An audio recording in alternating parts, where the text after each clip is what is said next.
Olá, amigos e amigas que nos honram com a sua audiência. Estamos aqui de volta para mais um programa Conversa em Família. Esperamos que esse programa seja de grande alegria e edificação para você e toda a sua família. Como se aproxima a Páscoa, nós vamos falar um pouquinho sobre a verdadeira Páscoa.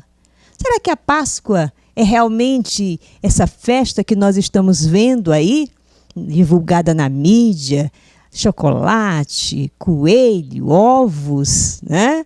E nós chegamos nos supermercados, nas mercearias, nas drogarias e vemos tudo lotado de ovos de chocolate e as crianças desesperadas pedindo aos pais e os pais desesperados comprando até a última hora, nem que seja ovo quebrado para levar para casa. Realmente essa é a Páscoa? Ou essa é a Páscoa que o comércio criou para faturar alto durante esse período? Vamos falar um pouquinho sobre a verdadeira Páscoa? De onde começou essa festa que nós chamamos de Páscoa? E comemoramos, toda a cristandade comemora essa festa, e nós muitas vezes não entendemos o que de fato significa a Páscoa. A primeira Páscoa começou há muito tempo atrás. E essa primeira Páscoa é narrada na Bíblia. No livro de Êxodo, você vai encontrar, mais ou menos no capítulo 12, a instituição da Páscoa. A Páscoa se deu num período em que o povo de Israel esteve escravizado no Egito. Por 400 anos, o povo de Israel ficou escravo, se tornou um povo escravizado pelo Egito, né? E lá ficaram, durante todo esse tempo, por gerações, como escravos naquele país. E eles sofriam muito, desesperadamente queriam liberdade, mas se sentiam presos. Eles eram muitos, mas não sabiam como sair daquela escravidão. E clamaram muito ao Senhor por muito tempo, choravam, pediam a Deus que os libertasse. Deus ouviu a oração do seu povo, porque Ele ama o seu povo.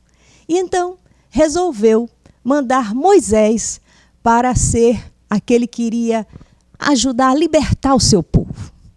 Moisés foi, fez tudo o que o Senhor mandou, conversou com o rei Faraó, mas este endureceu o coração. E por isso, Deus, na sua soberania e autoridade, mandou 10 pragas sobre o Egito. Durante todo esse tempo, Deus mandava Moisés falar com Faraó, e ele tinha oportunidade de obedecer à voz de Deus, mas ele preferia endurecer o coração. E as 10 pragas se sucederam. Se você assistiu os 10 Mandamentos, aquele filme famoso, você deve saber mais ou menos dessa história.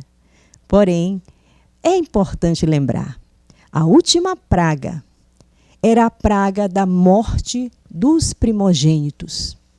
Deus disse que iria apagar, destruir, tirar a vida de todos os primogênitos. E para que o povo de Israel não sofresse essa punição juntamente com o povo egípcio, Deus deu a eles uma ordem. Deus disse através de Moisés: vocês vão pegar um cordeirinho, macho, sem defeito, um cordeirinho de 1 ano. Aquela coisinha linda, fofinho, né? Ou um cabritinho, sem mancha. Era porque ele deveria ser alvo, branquinho. E vocês vão sacrificar esse cordeirinho à meia-noite. E vocês vão pegar o sangue desse cordeiro e vão passar nas ombreiras da porta, né? Na moldura da porta. Vocês vão pintar, passar aquele sangue. E acontecerá que à meia-noite, quando eu enviar o anjo da morte, ele verá o sangue do cordeiro na porta das casas de vocês e passará por cima e não matará o primogênito. Mas nas casas que não houver o sangue, ele certamente matará o primogênito. E assim aconteceu. E é interessante essa palavra Páscoa, ela significa no original hebraico passagem. À meia-noite o anjo passou e passou ceifando a vida de todos os primogênitos. Mas nas casas do povo de Israel, onde havia o sangue do cordeiro nas portas, essas casas e essas famílias estavam protegidas. Nenhum primogênito de Israel morreu. Essa história é muito importante, porque Deus falou a eles que eles deveriam, antes de amanhecer o dia, comer a carne daquele cordeiro, com pães asmos, pães sem fermento e ervas amargas, para lembrar o tempo de escravidão que eles estiveram no Egito. E assim fizeram. E disse que era para que eles sentassem à mesa, junto com toda a família, comessem a carne daquele cordeiro assada, e era para comer vestido e já com as sacolas, as mochilas, né, prontos, porque ao amanhecer eles iriam sair. E, de fato, assim aconteceu. Ao amanhecer, o povo egípcio, de longe se ouviu o clamor, o choro das mães, dos pais, até do rei Faraó, que perdeu o seu filho primogênito. Todos choravam pela morte dos seus primogênitos. Finalmente, depois de todas essas provações, o rei Faraó se quebrantou e permitiu que o povo saísse, que o povo fosse em busca da sua terra prometida. Exatamente essa festa que é a verdadeira Páscoa. Jesus, quando esteve na terra e em Jerusalém, ele era judeu, ele também guardou a Páscoa. E ele comemorou a Páscoa, mas ele comemorou a Páscoa de uma forma diferente. Ele convidou os seus discípulos, sentaram-se à mesa, repartiram um pão asmo, um pão sem fermento, e distribuiu vinho. Partiu o pão e disse: este é o meu corpo, isto aqui simboliza o meu corpo que é dado por vós. Comei dele todos. Depois ele pegou o vinho, e aí ele bebeu e passou o cálice a todos os discípulos e disse: esse vinho representa o meu sangue, que vai ser derramado por vocês.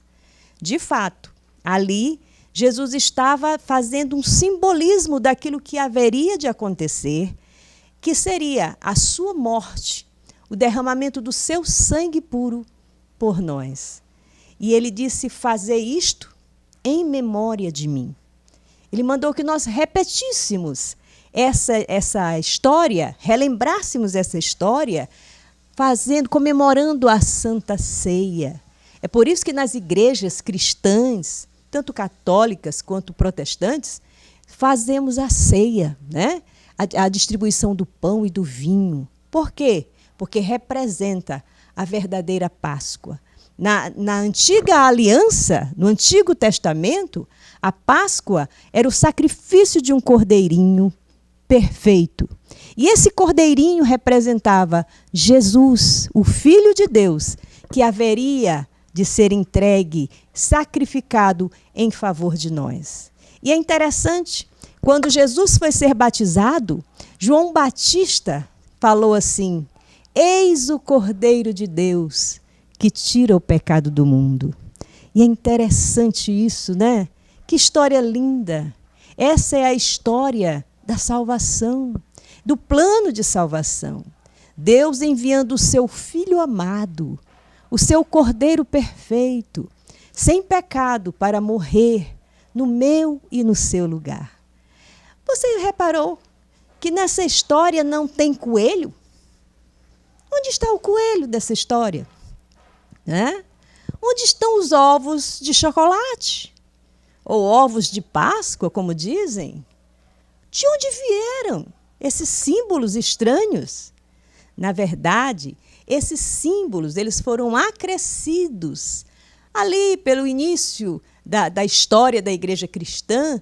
Resolveram colocar alguns outros simbolismos que nada têm a ver com a verdadeira história da Páscoa, com a verdadeira história bíblica.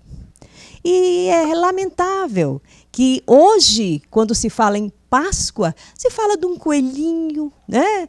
Dos ovos, e cada dia mais caros, e os pais compram, e todo mundo come chocolate até se arrebentar. Né? Quantas pessoas adoecem de comer chocolate? Outras ficam de bolso vazio, mas compram chocolate. Tem que dar chocolate. Oh, querido, querida, isso não é Páscoa. Isso, na verdade, é uma historinha inventada. Né? Para quê? Para vender, para se consumir, para que o comércio, né? o mundo capitalista, ele usa, ele coloca símbolos que vão render, dar lucro. Né? E é exatamente isso que muita gente faz. Ingenuamente compra. Nada contra o chocolate, eu gosto de chocolate, amo chocolate. Mas o chocolate, o ovo de chocolate, não deveria ser, nunca, jamais, o símbolo da Páscoa. Ele não é a Páscoa. O coelho não é a Páscoa. Jesus é a nossa Páscoa. Ele é o nosso Cordeiro, Cordeiro de Deus, que tira o pecado do mundo. Por que eu estou falando isso? Porque eu gostaria que você refletisse, você parasse para pensar. Como você tem comemorado a sua Páscoa? Como você tem tratado essa festa, que é uma festa cheia de simbolismo espiritual? Ela representa a história do amor de Deus para com a humanidade. Ele enviou o seu Filho Jesus. E é importante a gente parar para pensar como é que nós estamos tratando esse presente que Deus nos deu. Uma vez, quando Jesus foi levado à presença dos seus julgadores antes da sua morte, Pilatos, depois de inquirir e julgar e não encontrar nenhum pecado, nenhum crime em Jesus, ele apela para o povo e diz: que quereis que eu vos faça de Jesus, chamado Cristo? E é importante que você pare para pensar. Essa pergunta ressoa ainda hoje. O que você está fazendo de Jesus, o Cristo? De Jesus que foi entregue como um presente maravilhoso para mim e para você? É muito importante pensar nisso, porque Jesus é a coisa mais bela, o maior presente que Deus nos dá e que Ele espera que nós o recebamos com amor, que nós não coloquemos nada no lugar dele, porque Ele é, de fato, a verdadeira Páscoa.